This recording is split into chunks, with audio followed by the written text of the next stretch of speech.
Nous sommes au congrès de la FNAIM. Bonjour Loïs Bourdic. Bonjour. Bonjour, vous êtes le directeur général France de PriceHubble, spécialiste des solutions digitales d'estimation, de conseil, d'analyse immobilière. Est-ce que vous pouvez nous détailler le cœur de votre activité et surtout en quoi les solutions d'analyse peuvent être utiles pour le professionnel de l'immobilier et comment vous accompagnez vos clients sur le terrain? Tout à fait, merci déjà pour l'invitation. Alors pour situer un peu le contexte, on a une société d'un peu plus de 5 ans maintenant, un peu plus de 150 personnes et on est présent dans 9 pays en Europe. Et notre cœur de métier en effet c'est de développer des solutions d'analyse et d'estimation immobilière qui viennent se greffer sur toute la chaîne de valeur pour des agents immobiliers, pour des notaires, pour des banquiers, pour des investisseurs, des bailleurs sociaux, bref, tous ceux qui à un moment ou un autre ont des sujets d'analyse ou d'estimation immobilière. Pour le cas des agents plus spécifiquement, on les accompagne sur 3 grands moments de vie de l'immobilier qui vont vraiment les intéresser. Les sujets d'acquisition de leads vendeurs, c'est-à-dire décrocher, attirer des leads vendeurs sur leur site pour, dans l'espoir de décrocher un mandat derrière, donc vraiment acquisition de leads. Un second volet, donc là c'est de l'analyse de l'estimation en ligne. Un second volet sur plutôt la partie conversion, donc convertir ces leads vendeurs en mandat de vente. Là, tout le sujet, c'est avec un dossier d'estimation vraiment approfondi, fouillé et précis, d'être le tiers de confiance du particulier vendeur sur les sujets d'estimation et lui apporter toute l'information immobilière dont il a besoin et in fine, on espère pour l'agent immobilier, décrocher le mandat. Et le troisième sujet sur lequel je reviendrai juste après, c'est le sujet vraiment de travailler sa base client. Ce n'est pas le tout d'attirer des leads en ligne. Le sujet après, c'est de pouvoir 3 mois, 6 mois, 1 an après, continuer à les informer sur la valeur de leurs biens et encore une fois essayer de décrocher un mandat de commercialisation. D'accord. Et alors justement, vous parlez de la base client. Est-ce que vous pouvez donner des exemples peut-être précis, nous donner des cas d'usage, des exemples un peu plus précis de ce que vous pouvez proposer? Alors, il y a toute une palette de signaux qui peuvent être intéressants pour un particulier vendeur. Ça peut être des sujets qui vont l'intéresser et qui vont en quelque sorte justifier le fait qu'un professionnel comme un agent le recontacte pour lui donner de l'information sans que ce soit senti comme un peu quelque chose d'un peu trop agressif. Donc ça peut être des évolutions sur le prix d'un bien, sur le loyer d'un bien, ça peut être des évolutions de marché, ça peut être des transactions récentes, par exemple si votre voisin a vendu, ça peut être des informations sur certains permis de construire qui ont pu émerger ou sortir de terre à proximité, ça peut intéresser le particulier vendeur et ça peut justifier le fait qu'un agent immobilier recontacte un particulier vendeur pour faire un point de façon vraiment pertinente, arriver avec de l'information et redéclencher la discussion pour, encore une fois, essayer d'aller décrocher le mandat de vente et d'accompagner le particulier vendeur au moment de la transaction. D'accord. Alors aujourd'hui, vous êtes présent au congrès de la FNAIM qui se déroule aujourd'hui et demain. Quel est l'intérêt pour vous, pour PriceHubble, d'être présent ici lors de ce congrès?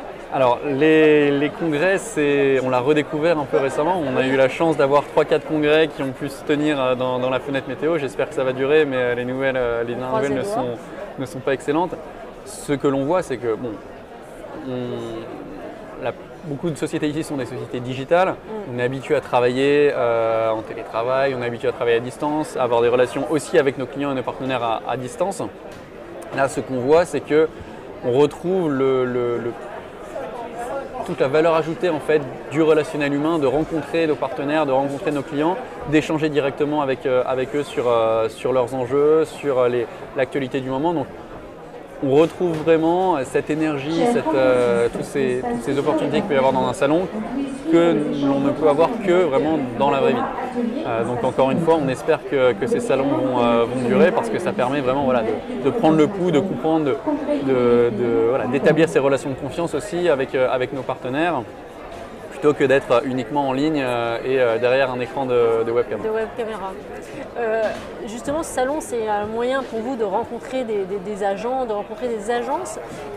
Comment vous voyez, comment vous imaginez l'agent immobilier de 2022, voire plus loin et surtout, qu'est-ce que vous souhaitez leur apporter à ces agents immobiliers? Alors très bonne question, en effet c'est un secteur qui est en plein bouleversement, donc on voit l'agent immobilier de 2015, de 2020 qui n'est pas le même que celui de 2022 ou de 2025. Il y a 3 ou 4 ans, on avait tous en tête, certains pensaient que l'agent immobilier ou essayaient de prédire que l'agent immobilier allait disparaître et être remplacé par de l'automatisation et être complètement intermédiaire.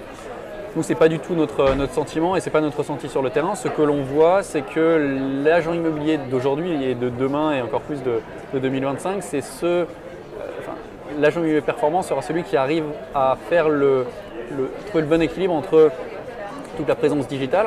La plupart des gens commencent leur parcours d'estimation, leur parcours de vente sur Internet ou en ligne. Donc ce seront les agents immobiliers qui arrivent à trouver le bon équilibre entre cette digitalisation, cette capacité, cette présence en ligne, le fait d'attirer, le fait de convertir et de travailler leur base client en ligne, tout en gardant vraiment ce qui est essentiel, c'est-à-dire le lien humain, la connaissance ultra métier, comprendre, connaître les gens dans le quartier, dans la rue, vraiment avoir cette expertise extrêmement proche du terrain et d'être capable d'apporter à la fois l'expertise, la connaissance digitale, data et tout ce qu'on peut tirer des nouvelles technologies et le lien humain, la relation humaine, la confiance dans l'humain qui va finalement être le lien entre le vendeur et l'acheteur et permettre à en l'occurrence pour le vendeur, de trouver la meilleure stratégie de commercialisation pour son bien. Ça reste éminemment humain, il y a un facteur humain qui est important et donc il y a vraiment, à mon avis, et on le voit émerger avec de plus en plus d'agences qui ont un peu attendu la digitalisation dans un premier temps et l'ont pris de façon assez réactive, là commence de façon très proactive à innover sur ce volet-là tout en gardant ce bon équilibre entre le digital et l'humain. Et à mon sens, c'est ça qui fera vraiment l'agent immobilier de demain le plus performant et le plus efficace. Ok, merci beaucoup. Merci d'avoir participé, d'avoir répondu aux questions d'Expression, le magazine de l'immobilier. Je vous souhaite un très bon congrès et je vous dis à bientôt. Merci beaucoup Loïs.